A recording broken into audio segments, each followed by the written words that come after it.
Join Sean and Brad as they talk about sports and share a beer.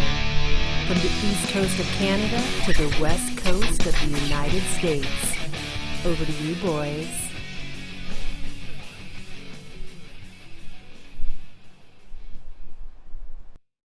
What's up, everybody? Hey, Sean, good to see you, buddy. How are you? Good. You? It's been a week. The West Coast is on fire. So looking forward to seeing what 2020 holds for the last. I guess I'm of the mind now that 2020 is not necessarily that it's over in 2020. Like, who knows how long this craziness goes. But good news is we had a Game 7 this week. We have NFL football this week. Like, tomorrow is a big day for me. In fact, I'm deviating a little bit from our normal course of action. And instead of having a local beer, I'm having the beer tailgates as we get ready. So, what do you got there? Miller Lite, as one should when it's football season. So, cheers to football season. Excited to get this thing going. Okay, so I have a beer here from Shelburne, Nova Scotia, 218 Water Street. I don't know if you can see it here too well. It's called Hunky Dory. Oh, that sounds just like you. From Boxing Rock Brewing Company. Okay, so the name, I've never heard this, okay? Because in the Canadian military, in the Canadian Navy, when you want to settle, this is back in the day, you wanted to settle something, you take your rank off and you go to some place called Tiller Flats. And that's where you settle your differences, okay? Is it like a place or is it like an actual place? It's an actual place on the ship. Like, is it like a parking lot or is it like, you know? Oh, it's on the ship. Yeah. Oh, okay. Yeah. Otherwise, it feels weird that you're all in the same place. Like, that feels not strategic at all. So this one here, what they said for Boxing Rock, where they got it from is, so according to local folklore, Boxing Rock is where bickering seamen were left by their captain to sort out their affairs. So either you fight and somebody goes down and they don't come back to the ship, or you fight, somebody gives up, and you both have a beer. So Boxing Rock, Hunky Dory, Pale Ale, 218 Water Street. The Hunky Dory is that you went and fought? No, the Honky Dory is the Pale Ale. It's the Pale Ale. No, Boxing Rock.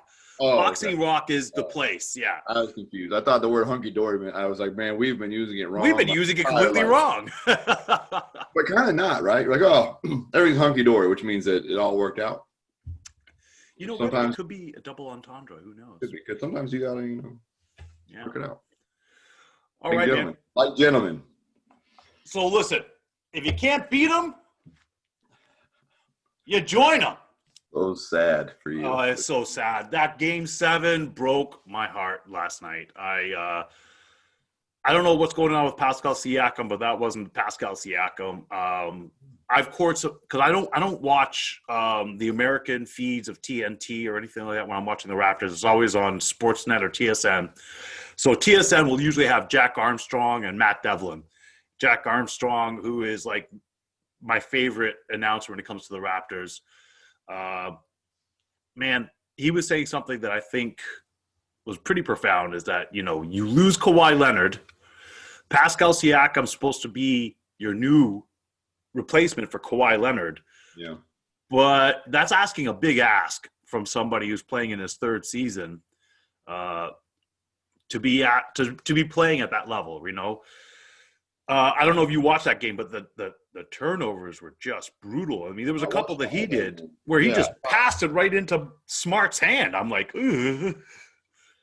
I knew by about third quarter when the turnovers just kept on happening, this is not going to go our way. Yeah, I thought that it was over in the third, and then it swung, and I thought, oh, not over. Because I felt the same way in the Denver game, right? Denver Clippers. Yeah. Being down like they were, I was like, oh, this game's over. Series is over. But then they had that spark, and then I thought we saw that spark come out, as they would cut it to 2 with a couple minutes left. But they just could never quite get over the top. You know what I mean? And it was interesting to me to watch the fouls happen, and just watch the foul trouble shake out for some of the prominent players. Kyle Lowry fouling out like in the last little bit there, and Tease on Boston fouling out. You're making it 11 seconds with his fifth foul. For the stretch, and so normally you see a little longer leash than that. I think in Game 7s for the players, but not last night, and so. It was an eye-opening experience, and you could tell like the Raptors were tired, especially as double overtime. Maybe they're showing a little bit of their age because it is a little bit of an older team stepping onto that starting five. Yeah, what I really wondered too about Kyle Lowry is how bad that ankle really bothered him. Maybe not on the court, but in keeping conditioning, right? I wonder how much he practiced. I wonder how much he was able to be, himself and get ready for what he needed to get ready for with that ankle being the way that it was, because I felt like his gas tank was empty. But some of that, like when you listen to players talk about repeating, it's always the next year. Right? Yeah. The repeat year is always harder than the first year because you have gone the marathon of winning. So your off season is already shorter. Right. And then, we all understand that you're going to celebrate winning. Right. So then your off season is even, what I mean? All those things stack up. Absolutely. And then you get everyone's best shot all year. So, it's difficult to repeat. But the thing is that they did have like 3 months off, any sort of ailments, but then you come back in and everybody did, right? That's just like it doesn't, I wouldn't be surprised you heard something about his ankle being really terrible. He's probably getting cortisol shots or whatever there in order to come out there to play. He still played a heck of a series. It's not Kyle Lowry's fault, I'll tell you that. Yes, and I don't mean to pin the blame on him. I just thought that you could watch his last night was noticeable that his gas tank was getting low. You could see him frustrated. You know what I mean? Like he just wasn't. I think he was averaging almost like a full game of minutes, every game, like a 40 something. But so you can't have that be the case. I don't think. No. And Norm Powell, I love him when he comes off the bench. He adds that spark, but he ended up getting into Marcus Smart ended up just standing there pulling a Kyle Lowry, taking that smack every time and getting the offensive foul, especially on Norm Powell, because Norm Powell was bringing it to the bucket. Yep. So why wouldn't you do that? I thought about it last night. I thought, I heard Reed say that the key to the series was Marcus Smart, and I laughed about it. And then, he got under the Raptors' skin. There is no ifs, ands, or buts about it. He was the catalyst. It was I took my son to get his back-to-school haircut yesterday. I was in the barbershop, and I was talking to my barber about that whole deal. And he was like, "Yeah," he's like, "It's crazy. It's Marcus Smart. Love him or hate him. Marcus Smart is the catalyst of that team. This similar, Pat Beverly is that way for the Clippers. Yeah. As the Clippers go, is how Pat Beverly's going typically. Which, man, Pat Beverly was going to square up on Jokic. That he was going to. You're talking about that Clippers Nuggets game. Yeah, that's getting interesting. Not last night, but the previous. The previous night, yeah. Yeah, where Jokic just caught Beverly across the chest with the forearm when he was racing up the court. Man, Pat Beverly stopped so fast he almost rolled his ankle, turned around, fist balled like he was ready to go, but smartly decided to not get thrown out and not get suspended. And, Well, the East did not play out like anybody thought, and Miami, Boston, and honestly, 3-5 is your matchup. Yeah, that's what you thought you were going to get. That's it, and who knows who's going to end up in the finals then at that point, because Boston might be a little – I don't know. They might be a little tired because they weren't playing great basketball either. They weren't hitting all their shots. They just managed to outlast Toronto and took advantage. They ended up getting 30 points or something like that off of the 18 turnovers. So, yeah, that's going to kill you. It's going to be interesting to see the urgency level that comes out now, right? Miami's had a couple days off, right? They get a little bit of rest. Mm-hmm. Boston's had some series grind out. They've played the most games, right? And so, they swept the 76ers, so 7 games well, here. Yeah. I thought that game went. I can't. It's coronavirus time in my brain. I can't. Think. Yeah, but it's coming off a 7-game series. Miami coming off of a 5-game. right? 5? 5, yeah. No, 4. 6? 5. Yeah, 5. They Yeah, it didn't was sweep- they 4 didn't 4 to sweep 1. them. Yeah. Giannis got hurt in 4, and Yeah. then they rallied and won, Yeah. much to everybody's surprise. Well, how about the Nuggets right now putting the Clippers on notice, bringing that to a 3-2 series. Yeah. Good for them. Yeah. I don't know if the Rockets going to be able to pull that out against the Lakers tonight. The Rockets just look so tired to me. Yeah, they do. They just look a little worn down. I don't know. Like, it's interesting. I think that Mike D'Antoni's small ball roster is interesting in the regular season. I don't think that it holds up well in the playoffs. I think that you're seeing those guys get worn down, having to guard bigger guys night after night after night, and then the threes just aren't falling, right? Yeah. I mean, we're looking at Westbrook and James Harden not doing or being who we know them to be. That limits that option for everybody, right? So no, absolutely. Yeah. So yeah, I'm a bit morose. I am wearing a Celtics jersey. I will get into this later. Who's the player? Oh, this is so old, buddy. I bought this jersey because it was cheap because they traded him back in 2007. I think it's Kevin West. So number 13. Yeah, way back. Yeah. West Coast is the best coast. Man, NHL. So Dallas right now taking it to the Golden Knights. That's crazy. They're up 2-1. They're playing again tonight. Interesting to see.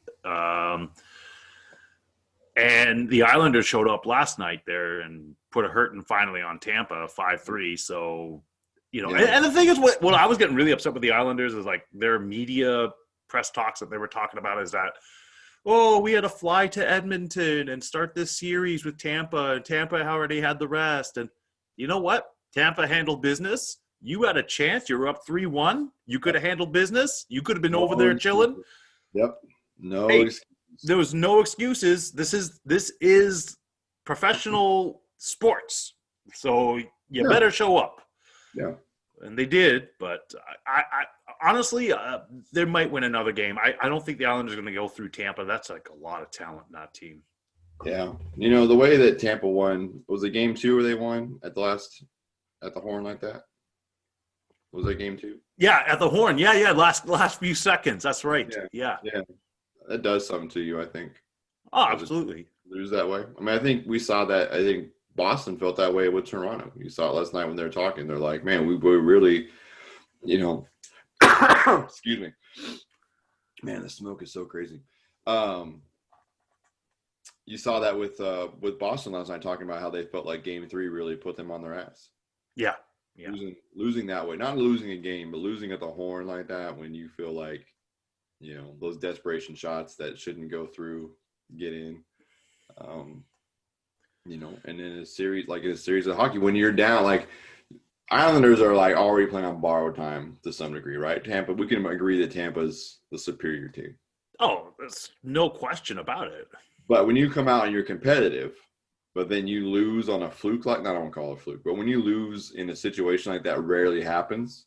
Like mentally, you're just not. It's hard to rebound from that. I feel like historically. So well, I mean, the thing is that if you bring it to overtime, you got a chance, and to be denied that there at the last few seconds, it's deflating. But they responded correctly at least last night and came out and made sure that it did not even get close to going into an overtime. So, and Tampa's allowed to have an off night. That's hockey. That's sports. Doesn't mean that they're not. And don't forget too that Tampa also had a suspension that they had I believe forget the guy's name. Killorn, there was a hit that he did. I think he got suspended for that game. And plus they have an injury to Braden Point as well. So, they're down a couple players, but at least they got Kucherov in there and they have that wicked, amazing defense. And their goaltender, Vasilevsky, has got to be probably the premier goaltender right now of these playoffs. So, New York Islanders are just playing that system by Barry Trotz.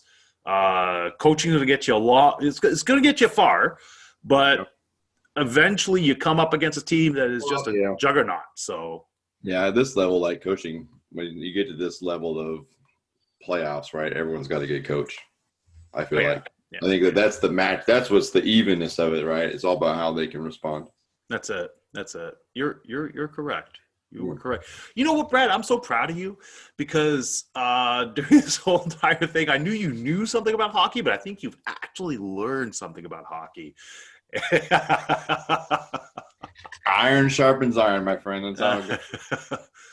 Oh, NFL is back. Yeah, that's what I was going to say about that Houston Lakers game. I admittedly did not watch it on Thursday because it was football season. It was football. It was Kansas City Chiefs. Two teams I don't really care about, but guess what? Yeah, That's okay. Listen, it was. I don't even know if this is the right analogy, but it feels like the NBA. I love the NBA. I just love basketball. I've been watching it every night to get me through this crazy time we're in. But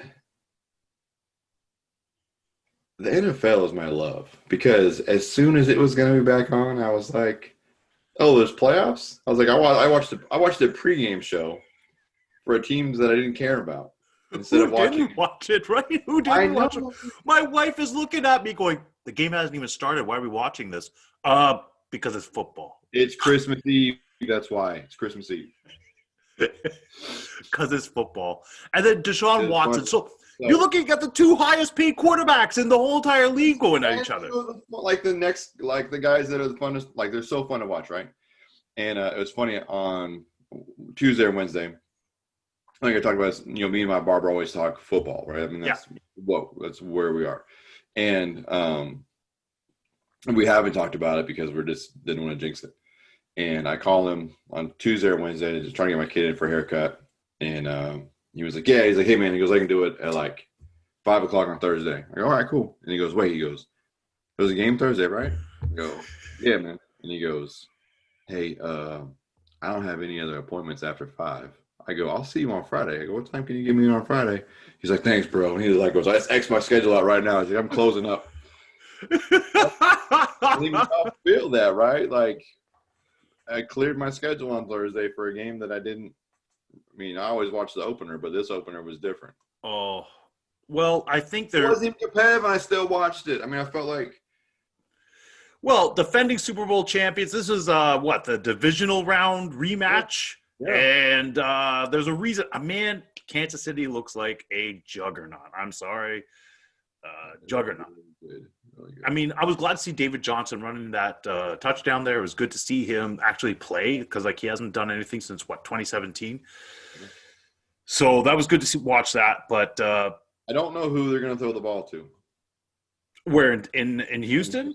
Yeah, I mean, well, we don't know where they're going to throw it in Kansas City, but that's because they have so many options, right? But in Houston, I don't know who the number one receiver is. I don't think I don't know if Brandon Cooks isn't the number one, right? Can he still? Well, Brandon was Cooks even the number one on the Chargers? Like, there was a lot of talent in the Chargers as well. Oh no, I'm sorry, not the Chargers, the Rams. Yeah, I'm sorry. Yeah, no, or in New Orleans. I mean, or in New Orleans. Everywhere he's been, he hasn't been, right? Yeah. And Randall Cobb is getting old. Yeah, Will Fuller's not. He's not going to be healthy, right? And then that's it, right? So he's not. And that's just the thing. And I was talking to a buddy of mine, and I felt like they had that drive going. They score. They come back through. They've got a short 2nd and 3 or whatever. You know what I mean? They roll this nice little flare route to Fuller, and Deshaun puts it right on him. And he just looks over his shoulder, and it hits him in the hands, and he drops it. And I was like, the air came out. I'll tell you what, the problem in Houston is going to be trying to figure out, because there's no preseason, right? So there's no chemistry as far as all these receivers and everything. So you have to get your passing tree somehow, in the practice? I don't know. No. Deshaun Watson is going to be the problem there. It is going to be the wide receivers and who's going to be the man in order to start catching these balls. Well, yeah, and I think they can figure that part out, but it's just you look at their talent 1 through 5. And you're like, who's the one? Yeah. You had to at 1. You don't have a 1. You have to figure this out, but just remember, Kansas City started on Thursday, and now you got Lamar Jackson coming up next week. So Yes. you potentially could be 0-2 on the Yeah. season, and you pay your quarterback $450 million over 10 years. This could be a bad season for Houston. I'm not saying it will be, because I think that there's enough talent at least to make a run for that postseason. But what a hard way to start. You have to like what you saw defensively. Excuse me, defensively from Houston. I mean, they just got punched in the mouth, and then they kind of recovered it. I thought they started well. They'll get to where they need to be, but it was interesting. I mean, there was some rust, right? There was some not having pregame snaps or preseason snaps, and but it was still so beautiful because it was football. Football. Now, I'm looking at the schedule coming up here, right? So, for at least week 1, I'm not going any further than week 1 right now, because why? Yeah, I have it pulled up too. I want to talk about a couple of things quickly. What's the matchup that you are most looking forward to this weekend? And I swear to God, if you say Bills Jets, I'll leave this chat right now. Oh, come on, man! You know I'm going to be watching that game. Yes, let me rephrase it. Not the game that you would watch. Okay. I'm going to watch the Seahawks game. There's no way around it. But what matchup is the most intriguing to me? Yes, to you. Browns Ravens. Yeah, interesting. Because that is all right. So Cleveland, they need to turn around from a 6-10 season. They were 8-8 the season before. If you're talking playoffs, you have to beat one. You have to beat them one time. So that one time is in the opener in Baltimore. I don't know, but that is going to be interesting because Cleveland. Yeah. If here's the thing, if Cleveland shows up and they play a fantastic game, and let's say they just lose by a field goal, or they lose in overtime, or they keep it close and they lose by a touchdown even. Yeah. Okay, that's something to look forward to and build off of. Baltimore's given 7.5. So I think if they win by a touchdown or lose by a touchdown, Cleveland feels like that's a win. Yeah, exactly. And that's my thing. It's just to see how that one will go out, because then I think to myself then, okay, so then we have the AFC North, how maybe it's going to start looking then, right? Yep. You're 1 and 2. So that matchup automatically intrigues me. My next one that I'm kind of interested in, and don't laugh when I say this, but it is going to be Colts Jaguars. I want to see what Phillip Rivers can do with an O-line. You know, I think we all agree to that. I want to see what he could do with an O-line. Could he be even more dominant? I mean, he was so good, and that was still with him. And he's not a mobile quarterback, but he was getting placed on his ass quite a lot there. So if he has probably the best O-line in all of football right now, what can he do standing up? So yeah. And I know Jacksonville is not a great team. I mean, you have Minshew coming out there as your QB. So, of course, we're not expecting miracles from them. But at the same hand, their defense is still good enough. It is an NFL team, so I'm interested in that. Lastly, I mean, I'm watching Seahawks Falcons because it's Seahawks Falcons, but Patriots Dolphins. I want to see what Cam Newton's going to do. I want to see what he's going to do. No, I want to see what Cam Newton's going to do. What's he going to do? Listen, here's what I think about that game. I don't think that neither Belichick or Joshy Boy are going to show anything to the rest of the league on how they're going to use Cam Newton. I just can't see them tipping their hand. And you know what I forgot to actually list here? And I'm looking at it, and now all of a sudden I'm wondering, maybe that one goes up above Patriots, Dolphins, but Buccaneers, Saints. Yeah, I agree. I have the same thing. You got 240-plus quarterbacks in the same division. Yeah. It's going to be interesting. With weapons, right? Yes. So let's talk about the question for Tampa Bay is their defense good enough for their offense, right? Mm-hmm. We know what New Orleans' defense is. Relatively stout, a little shaky on the back end, right? But can hang out, right? But the biggest shootouts last year involved the Saints, which tells you that the defense is not on par with offense. No. You know what I mean? Like No. they weren't blowing anybody out. They were like that 49ers Saints game was one of the best games I've ever seen. It was great. Yeah. But Same thing. The great game that last season was Seahawks 49ers.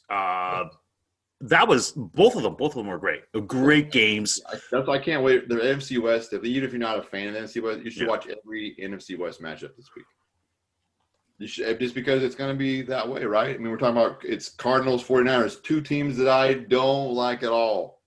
I will watch that game. You know why? Because it'll be good football. It'll be competitive football. Yeah. It'll also just be football. Yeah, you know what? I can't believe I missed that one there in Tampa and the Saints.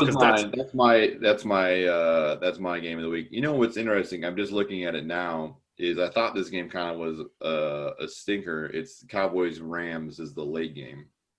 Yeah. On Sunday night, and I feel like kind of some way about that. But the spread is only 2 points. It's Dallas giving 2 points, which feels like it's the closest game matchup wise that Vegas feels. You know, Vegas feels about matchups. So 2 points is the closest. Seahawks Falcons is 2.5. Packers Vikings is 2.5. Which that should be an interesting game too, right? That Packers Viking game. Absolutely. The rivalry there and how it hangs out. Well, especially I mean, after seeing last season the way that the head coach there was using Aaron Rodgers, it wasn't so much a air attack as much as you're trying to use a ground game. So and then they did two things right in the draft. They drafted A.J. Dillon, right? Yeah, instead of a wide receiver, they went A.J. Dillon, running back. Yeah, and then they drafted another quarterback. So if you're Aaron Rodgers, and here's like, I don't know how I feel about Aaron Rodgers. It's hard. Like I want to say it's hard to root for Aaron Rodgers, but I find myself rooting for Aaron Rodgers. I think it's because he went to Cal. I'm just predisposed to not liking football players. But a pissed off Aaron Rodgers is a really good Aaron Rodgers. Yeah. I agree. And he has to be pissed off. Yeah. Has to be. Well, with somebody waiting in the wings there? Yeah. Well, this is how the draft went. They didn't get him anybody. Yeah. Well, don't forget. Yeah, they didn't get him any weapons. They signed another wide receiver who already opted out. So your wide receiver core has not gotten any better. And I don't know enough about Packers football to say this is true, but I felt like his favorite up-and-coming receiver that he had, and I'm gapping his name here. I'm sure someone knows what it is. But they cut him in camp, and it was a surprise cut to everybody that wide receiver got cut because Aaron was so high on him. He had just the day before been talking about how much progression he had made and blah, blah, blah, blah. The next day, gone. So I wonder how that works with those guys, but, you know. Who knows? I'm watching that to see how it plays together. I mean, that's going to be a big thing for me. Listen, that 13-3 season that they had last season, it's numbers. It's numbers as far as I'm concerned. It wasn't like a dominant 13-3 team. Oh, yeah. No, it wasn't. It was a weird. They had a bunch of weird breaks. I felt like the ball bounced their way. They just had that season, right? Like when it's your team, you're loving it, but yeah, you know the rest of us are like, yeah. What did you think of the booing that happened there in the beginning of that game? Well, I guess I think this. I think that historically, by historically I mean last year, or the year before, the people that were the loudest about protesting or, you know, people using their platform said that it was disrespectful to the flag. Right. That's been their hang, right? Right. And that you can have that opinion, right? That's fine. When the NFL players thought so far ahead to make sure the flag was removed from the field and it was no longer about the flag or the anthem, have a moment of solidarity and to say those things and to still be booed for it. I really think it's disgusting, to be honest with you. Like, I get if you think they should just play, then don't watch. They're humans. They should be able to have their opinion. If you don't like it, then don't watch it. It's very easy. Yeah. Very, very easy. I totally agree with you with that. I do have to say one thing, though, that kind of just caught me off guard with that, right, is like I'm watching. So they had the two anthems, right? The unofficial black anthem that they've adopted that they're going to do throughout this whole entire week one. And then, of course, the national anthem. I had no problems with that. But the only thing that I started going, man, why? Is right at the end of the unofficial, I forget the song's name. Right at the end of it, there was a big thing that came up on the TV, and I'm sure on the Jumbotron, just said vote. Mm-hmm. And I'm like, man, listen, we're talking racism. I agree with whatever that you're putting out there, but let's not politicize this. Let's not do that. This is an escape for people, and I have no problems if you want to end up saying something about what is happening in the current world situation, but let's not get into the politics of things. Politics, man, you should be able to vote for whoever you feel, and you shouldn't have to discuss it. You know what I mean? Like, you shouldn't have to defend who you voted for, and you shouldn't have to explain it to anybody who you voted for. Right. So just that whole entire word vote going out there just kind of just caught me off guard. But I was still upset at the fact that they still had to boo, because it's just like, I'm sorry, you can just not boo, and maybe you're booing that. I don't know, but yeah, I feel like the people that boo that also would just boo the player at the grocery store for buying the wrong ice cream. I just feel like they're just all of it's just silly. And I saw it. I mean, it was J.J. Watt out there, Deshaun Watson. And like some of it was a show of solidarity because the Texans had stayed in that locker room for the anthems. Yeah. And the teams come together like, hey, like we can be different and still be together. Mm-hmm. That's what the message was, I felt like.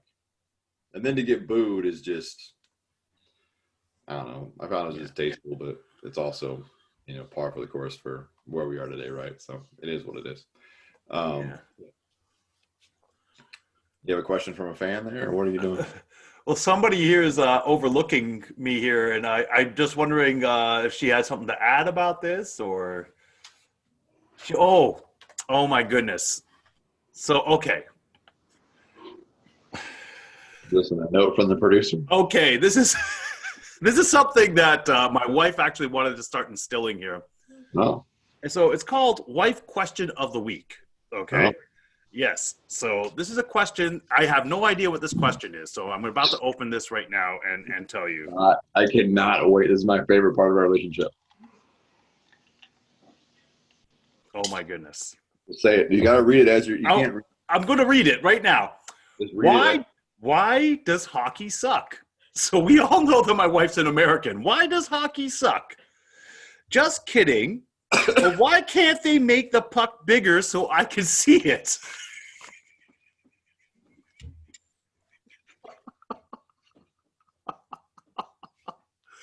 I can't believe she just handed me wife question of the week.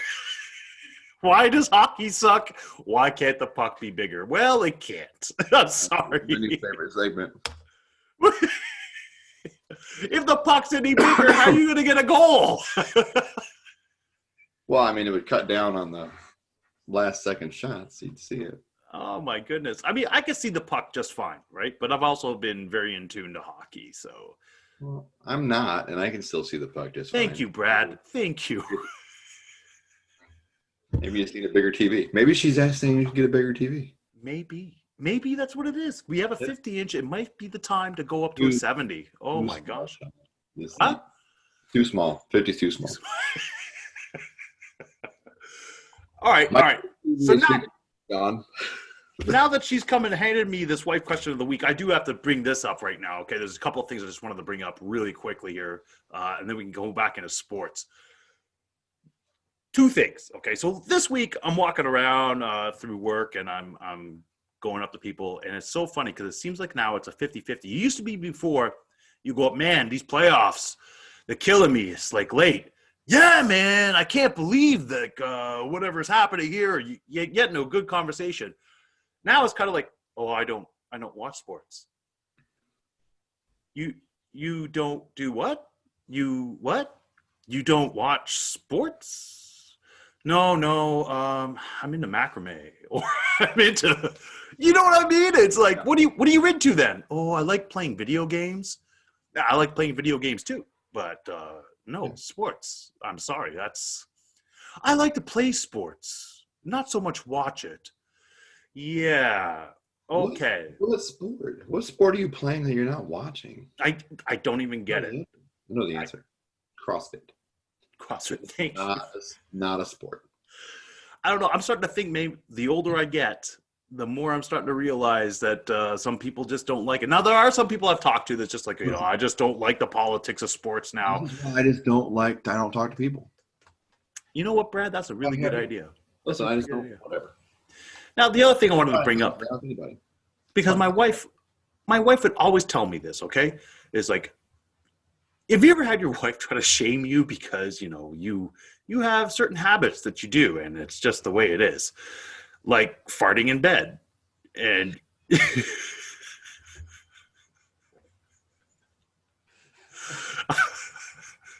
there's certain times. I mean, I'm sorry, the dog can fart in bed. I'm farting in bed. We're not dating. Are you cold? Who, me? Yeah. It has to come out.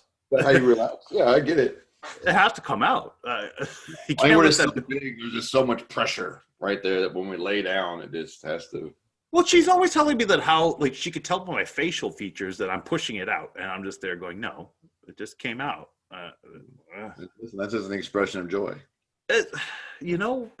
But she literally told me about examples of men who leave the bedroom or the living room or wherever that their wife is and go off to the bathroom to go fart. And I cannot believe that. I'm like, what? What? And I can't help but to laugh. I can't help but to laugh because it's like, I'm not about to leave anywhere. And then, wait, he thinks you should get out of bed to go fart? Yes. Do you do this, Brad? Do I get out of bed? No. Yeah. No, I don't Dutch oven her. You know what I mean? I don't do a Dutch oven. It's like, maybe you should. Maybe. I don't know. Just one time. Sorry, Joe. But just one time, then when she like, at least I'm not doing that other thing. But here's the thing: is like when I set the bar up here, then always coming down here and be like, at least I'm not. Well, the way that I try to make it up to her, right, is like if I smell something disgusting, right, like when my dog is like relieving herself and I have to go pick it up, I'll take a good whiff of it because it's just like, oh. And then she's like, why do you keep smelling it? It's disgusting. It's like, well, got to smell it. It's there's a gauge, You're a Neanderthal and you got to smell things. Okay, maybe I am. Maybe I am dragging my knuckles. There's nothing wrong with it. There's no shame, and that's the move. I got to smell it. I also would argue that she probably knew that about you before too long in your relationship. Yeah, it wasn't, yeah. But here's the other thing, Brad. Here's the other thing, okay? Because I started thinking that Americans just don't like people farting in front of them, right? Because she's an American. And so I was on a deployment with Americans. Reed, who we had on Facebook Live, and one of our buddies, King. The two of them, we just finished a mids watch. We're coming up to get our breakfast, okay? And we're eating our breakfast. I let one rip. I mean, I'm sorry. It's happening. And Reed literally looked at me, you dirty bastard, like this, right? And then King is like, literally, I never heard such a description of this. He goes, my pancakes. This is the best meal that I look forward to. There was a perfect heart on my pancake. And now your sharticles are on my pancake. And I'm like, I'm sitting here, man. So I started thinking that Americans are very touchy about this. I wouldn't say it's Americans. What I would say is that, I don't know what I should say about it.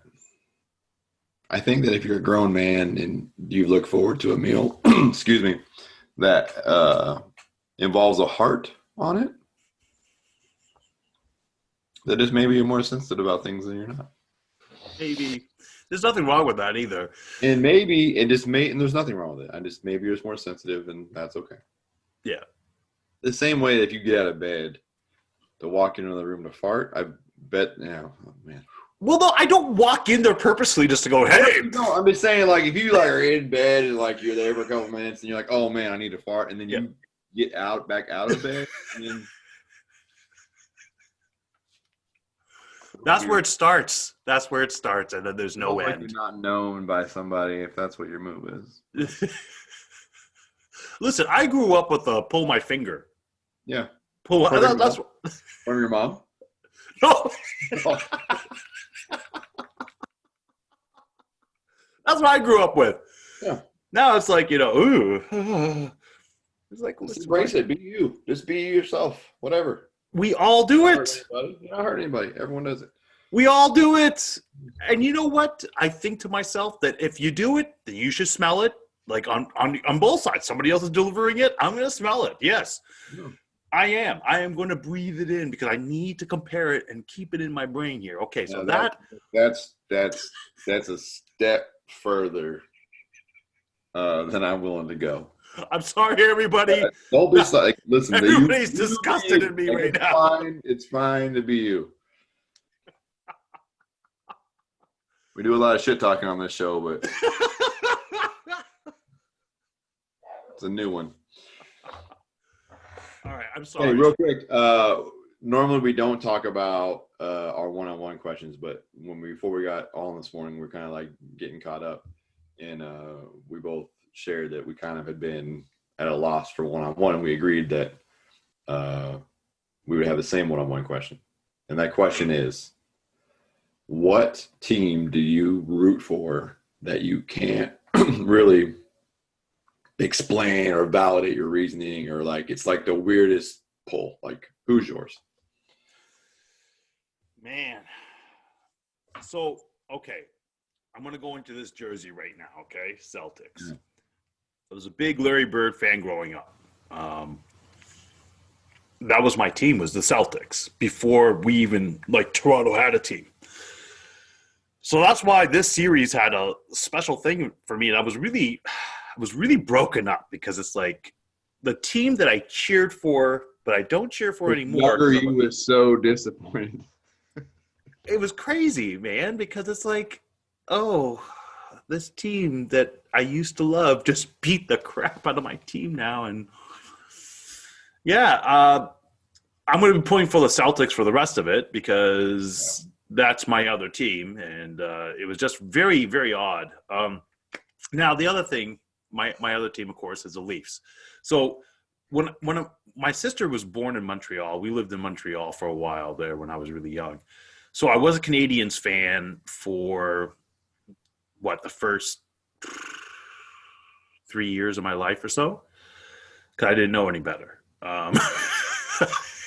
So all I did, fans, you were a Canadiens fan? Well, all I saw was Stanley Cups, right? So it's like Stanley Cups. When we moved to Brampton, I remember people going, "Nah, you can't be a Canadiens fan." So I became a Leafs fan. I kind of regret it ever since. I don't know, because we haven't seen the Stanley Cup, but I'm never turning back on the Leafs, though. I bleed blue. There's a lot of problems in Leaf Nation right now, but but the thing is, we stick by it. That's probably the team that I cannot explain why I cheer for them, but they really they got me. They got me hook, line, and sinker since age of 4. They know what they're doing. You? It's the Raiders. What? Yeah. I don't know why. Is this something about Al Davis? It was Bo Jackson early on, like. Okay, yeah. Even though they were like the foes of the AFC West when the Seahawks were there, it was just I just always found myself rooting for the Raiders. I even had some Raiders team gear at some point, that I would like hide in the back of the closet, and then when the Seahawks were out of the playoffs for the decades they were out of the playoffs, like when the playoffs would come around, I'd become a Raiders fan when they were in, and Dude, it is the best. jersey, I think, in all sports. Yeah, but it's just like I don't know what it was. It was early, and it's just always stuck with me. And I've tried even to like rationalize it with myself, and I just can't do it. I even feel like I felt like them moving to Las Vegas was an affront to me personally as a fan. Um, and I have no reason to feel like that. And so there's just something about the city of Oakland. I feel that way about the Warriors too. Like, yeah, even like my Sonic's biggest foes, I find myself gravitating towards the Warriors, and not like the new Warriors teams. Like as great as Steph and Clay are, like it's not where it was. It's back with the Baron Davis and Marshallonis and those boys, right? And so like Run TMC, like I love Tim Hardaway. Like I thought that the killer crossover was everything. So it's just weird how it's tied to that. I will say Oakland moving to Las Vegas feels like a win to me because I feel like I can go to Vegas a couple times a year now. I can fly down the road cheaply, stay, go to an NFL game. So that'll be fun. But yeah. It's a weird thing. It almost feels, kind of like you liking to fart in bed. Like you just don't want to tell too many people about it. But everybody's gonna think I'm a complete disgusting pig now. I don't know. I don't know if they're gonna think that. They're just gonna reinforce it.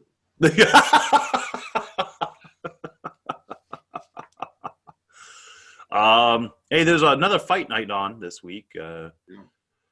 Angel Hill and Michelle Waterston there. So interesting. I wish I would say I'd even looked at the card. I'm so geeked. Like you're talking to a kid that like Christmas Eve was Thursday. I don't care about New Year's. Like I haven't looked at a catalog. Remember when you were kids and you had a catalog, right? And you would go through and write down your Christmas list. Mm-hmm. As Christmas got close, you stopped looking at the catalog because all you cared about was what you could see under the tree. Yeah. That's how I feel right now. Is I could give a shit about that catalog. I'm just looking at the NFL tree. Did you parents ever? Did they ever wrap a present that was like in like so many boxes and papers and everything like that? So it looked so huge, and then by the end of it, it was like this big. We do that. We actually took that on. My brother and I give my sister presents, even now, the same way. But we'll like duct tape them in between, like we're jerks. That could be the NFL season. It might be. I hope not. I'm not. You know what? Oh my God! I take that back. I take it back. I take it back. I need NFL. I need NFL. I will say I saw this morning as I was flipping through the news that the Virginia Tech game was postponed to COVID, and I thought, oh God, like that might be the thing. Like shit. But hopefully those boys are all on their game. Like they do the right things. It's 4 months of their lives, like that's, It's and even the fans I thought were really respectful, wearing their masks when they were there, trying to socially distance. Mm-hmm. It made a difference too. Like 17,000 in Arrowhead was super loud still. I was like, wow, super loud. So I'm looking forward to seeing in Seattle what it's going to sound like. And yeah, probably until January is what it sounds like, but whatever. Oh yeah, you guys are not letting people in right now, eh? Yeah.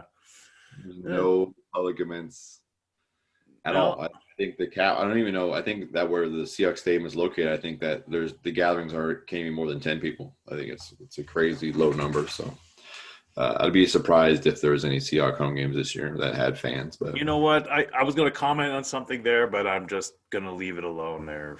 I was going to comment about Chaz and how that was okay, but no, let's not go to games.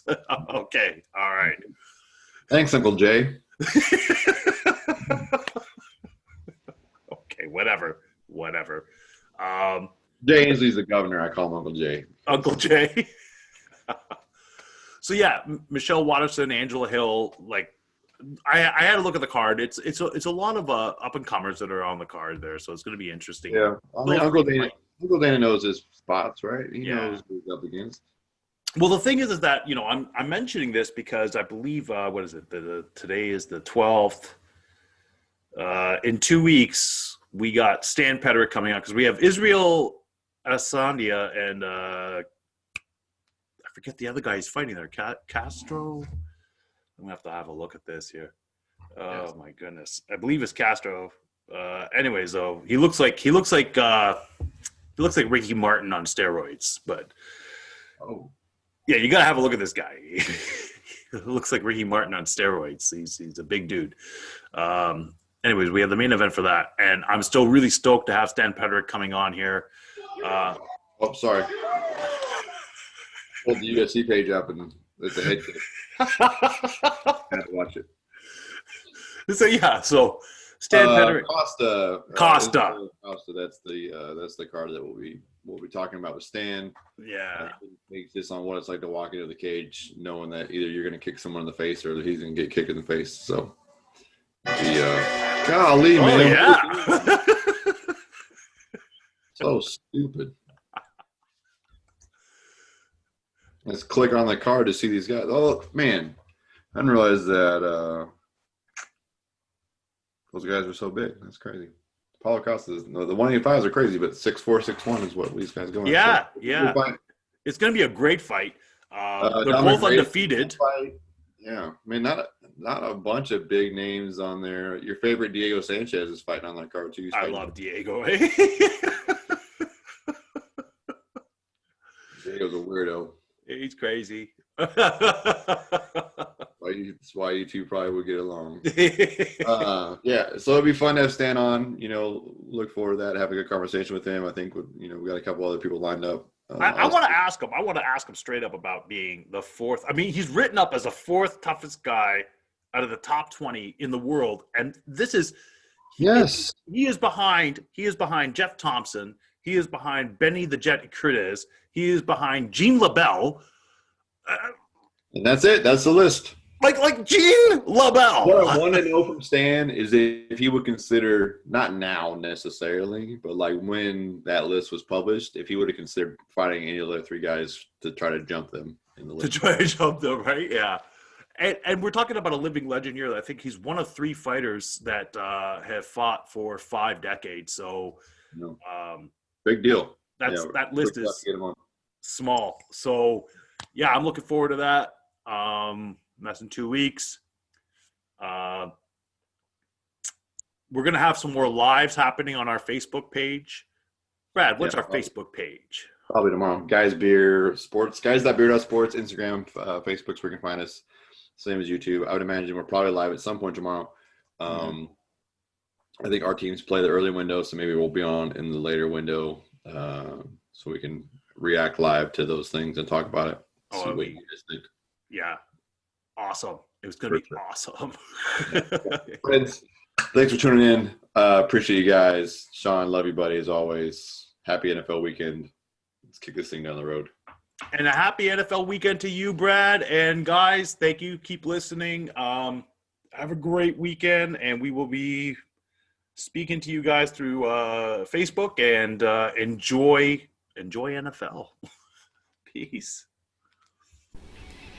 You've listened to the podcast, but now it's time to visit us in our virtual sports bar. Like us on Facebook at Guys.Beer.Sports Podcast. Follow us on Instagram and subscribe to our YouTube channel at Guys.Beer.Sports. When you do this, watch for live conversations with Brad and Sean that happen throughout the week, where you can join in with your favorite local beer. You can share your thoughts in the conversation comments, with your own uploaded videos, or as a guest live commentator. The GBS Virtual Sports Bar is open for business. Come on in, boys and girls.